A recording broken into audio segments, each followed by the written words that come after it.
Olá, queridos alunos do sexto ano, desculpa, sétimo ano.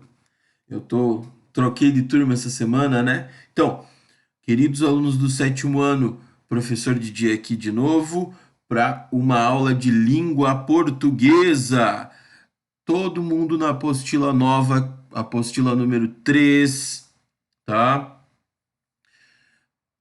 Um módulo de leitura, módulo 25, elementos da narrativa, personagem, foco narrativo e enredo, ok? Bom, turma, vocês vão notar que o módulo abre, né, com duas imagens, né? Uma imagem ilustração, né, sobre o conto de Hans Christian Andersen, A Menina e os Fósforos, que era uma pequena vendedora de fósforo. Vocês sabem que lá no século XVIII, XIX, no caso desse específico, o conto se passa no século XIX. E as pessoas tinham o hábito de fumar muito naquela época, né? Então, existiam vendedoras de fósforo, né? Hoje, as crianças, tem crianças vendendo coisas ainda nas ruas e tal. Trabalho infantil ainda existe, infelizmente, apesar das Nações Unidas terem um tratado que fala que da erradicação do trabalho infantil, esse trabalho ainda existe. E na foto ao lado aqui, ó, nós vemos que existem muitas crianças em situação de trabalho, né, que não deveriam estar, né? Mas enfim, é uma realidade no nosso século XXI, não é mesmo? Tem aqui uma leitura para nós fazermos, que é A Menina dos Fósforos, beleza? Vou fazer a leitura junto com vocês. Acompanhem comigo aí quem tiver a apostila já, beleza? Fazia um frio terrível, nevava e começava a escurecer. Era a última noite do ano, a noite de ano bom. No frio e na escuridão andava pela rua uma garotinha pobre, descalça, de cabeça descoberta. Ao sair de casa, tinha chinelos nos pés, mas os chinelos eram grandes demais. Sua mãe os havia usado antes, e de tão grandes que eram, a menina os perdera ao atravessar a rua correndo. No momento em que dois carros passavam a toda velocidade, não conseguira encontrar um dos chinelos, e o outro um rapaz levara, dizendo que usaria como berço quando tivesse filhos. Lá ia, pois, a menina com os pezinhos nus, arroxeados e de frio. Trazia num velho avental certa porção de fósforos e segurava um pacotinho deles na mão. O dia inteirinho ninguém lhe comprara um só palito de fósforo. Ninguém lhe dera um níquel. Níquel é moeda, tá? Sofrendo frio e fome, a pobrezinha andando pela rua parecia apavorada. Os flocos de neve caíam-lhe sobre os longos cabelos louros que formavam graciosos cachos em torno da nuca. Mas a menina estava longe de pensar em cabelos bonitos. Todas as janelas estavam iluminadas e chegava até a rua um aroma delicioso de ganso assado. Pois era a noite de Ano Novo. Nisso sim, ela pensava. Por fim, ela encolheu-se num canto, entre duas casas. Uma delas avançava mais sobre a rua que a outra. Sentou-se, encolheu as perninhas, mas continuava a sentir frio. não tendo vendido um único fósforo, não possuindo um único níquel, não ousava ir para casa, onde o pai bateria nela. Além disso, também fazia frio na casa onde moravam. Uma casa sem forro, com o telhado cheio de fendas. Fendas são aberturas, né? Por onde o vento sibilava. O vento sibilava, quer dizer que o vento batia e fazia aquele barulho de vento. Apesar de haverem tapado muitas delas com palha e trapos. Suas mãozinhas estavam enregeladas. Um pequenino fósforo lhes faria bem. Pudesse ela, com os dedos duros, puxar um fósforo do pacotinho, riscá-lo contra a parede e aquecer os dedos.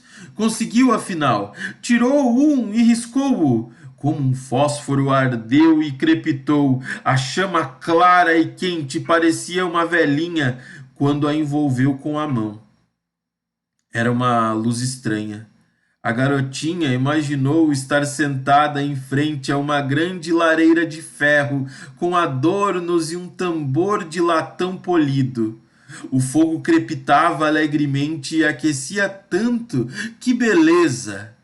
A pequena já estendendo os pés para aquecê-los também, quando a chama apagou e a lareira desapareceu. Ela estava sentada na rua com um pedacinho de fósforo na mão. Riscou um novo fósforo, que ardeu claro e brilhante, onde o clarão incidiu, a parede tornou-se transparente como um véu. Ela viu então o interior de uma casa, onde estava posta uma mesa com toalha muito alva quer dizer muito branca, e fina porcelana. O ganso assado fumegava, saía fumacinha do ganso, recheado com ameixas e maçãs. E o que foi ainda mais extraordinário, de repente o ganso pulou da travessa e saiu cambaleando pela sala com um garfo e uma faca espetado nas costas, veio vindo assim até o pé da pobre menina. Aí o fósforo se apagou e só se via a parede grossa e fria. Ela acendeu outro fósforo. Viu-se sentada sob os ramos de uma linda árvore de Natal. Era ainda maior e mais enfeitada que a árvore que ela vira antes da porta envidraçada. Na sala do rico negociante no Natal passado.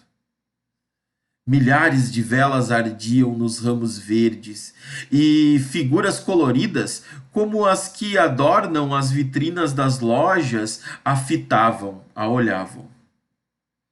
A pequena estendeu as mãos para o alto. Mas nisto o fósforo se apagou. As velas de Natal foram subindo cada vez mais e ela viu que eram estrelas cintilantes. Uma delas caiu, traçando um longo risco de fogo no céu. Deve ter morrido alguém, disse a pequena. A velha avó, única pessoa que lhe quisera bem, mas que já estava morta, costumava dizer: quando uma estrela cai, sobe aos céus uma alma. A menina tornou a riscar um fósforo contra a parede. No clarão produzido em volta, ela viu radiante e iluminada a velha avó meiga e bondosa. Vovó, gritou a pequena, leva-me contigo. Sei que não mais estarás aí quando o fósforo se apagar, desaparecerás, como a boa lareira, o delicioso ganso assado e a grande e linda árvore de Natal. Riscou às pressas o resto dos fósforos que havia no pacotinho, para ter a avó ali do seu lado e retê-la. Reter quer dizer tê-la, né? Retê-la, segurá-la. O clarão dos fósforos tornou-se mais intenso que a luz do dia. Nunca a avó fora tão grande e bela. Ergueu a menina nos braços e as duas voaram felizes para as alturas, onde não havia frio, nem fome, nem apreensões. Voaram para junto de Deus. Quando raiou a manhã, muito fria, encontraram ali no cantinho, entre as duas casas, a menina com as faces coradas e um sorriso a brincar-lhe nos lábios. Estava morta, gelada. Morrera de frio na última noite de ano velho. A aurora do ano novo brilhava sobre o pequenino cadáver, que jazia com os fósforos nas mãos. Um maço inteiro estava queimado. Ela quis aquecer-se, disseram. Ninguém sabia que maravilhas ela vira, nem imaginava o esplendor que a cercara com a velha avó nas alegrias do ano novo. O Hans Christian Andersen escreveu essa história ainda no século XIX, como vocês podem ver aqui, ó. Ele morreu em 1875, o autor da história. Para quem não sabe, ele escreveu também O Patinho Feio, uma história de folclore clássica também. Mas nessa história, a menina dos fósforos, a menina vendedora de fósforo, depende da tradução, ele traz uma história triste, uma história que faz a gente pensar. Uma menina que era maltratada em casa, que era obrigada a sair e vender fósforos, que não podia voltar para casa antes de vender, passando frio e fome. Como o Hans Christian Andersen é um escritor dinamarquês, que é um país do norte da Europa, vocês sabem que faz muito frio, tem muita neve, né? E ela morreu de frio e de fome. Cada fósforo que ela riscava era uma coisa que ela imaginava, né? Ela imaginava várias coisas. Então, tem aqui uma leitura compartilhada, né, que nós faríamos se tivéssemos todos juntos em sala. Aqui eu fiz a leitura sozinho, você ouviu, né? E diz assim, ó, primeiro segmento. O que ocorre no primeiro segmento? Ah, mas professor, antes a gente tem que saber qual é o primeiro segmento. Bom, eu fiz aqui um esqueminha, olha só. O primeiro segmento vai do parágrafo 1 até o parágrafo 3. O segundo segmento vai é o parágrafo 4. Só. O segundo segmento é só o parágrafo 4. O terceiro segmento é o parágrafo 5. O quarto segmento é o do parágrafo 6 ao 8. E o quinto segmento vai do parágrafo 9 ao 14. Certo? O primeiro segmento em questão, aqui, que nós temos, certo? Vai do parágrafo 1 ao parágrafo 13. E o que ocorre? A noite de ano bom, que ela está na rua, a descrição da personagem, como ela é fisicamente e psicologicamente, a narração do dia a dia da personagem e o interior das casas na ceia do ano novo, né? É isso que nós temos no primeiro segmento. No segundo segmento, vocês notam aí na apostila que foram colocados 4 espaços para a gente tentar resumir o que ocorre nesse segundo segmento, que é representado pelo parágrafo 4. Eu já deixei prontinho aqui para vocês também, olha só. No segundo segmento, temos o descanso num canto entre duas casas, que a menina para e fica ali. Ela não pode voltar para casa, então a impossibilidade de voltar para casa, porque ela sabe que o pai dela vai brigar com ela. Ela acende o primeiro fósforo para tentar se esquentar. E quando ela acende o primeiro fósforo, ela tem o primeiro sonho, que é no interior de uma casa com a lareira. Tá? Então eu já deixei pronto aqui, você pode copiar aí na sua apostila, beleza? O terceiro segmento, que é só o parágrafo 5, tá? Tem duas coisas para a gente colocar. E eu coloquei aqui para vocês, olha só.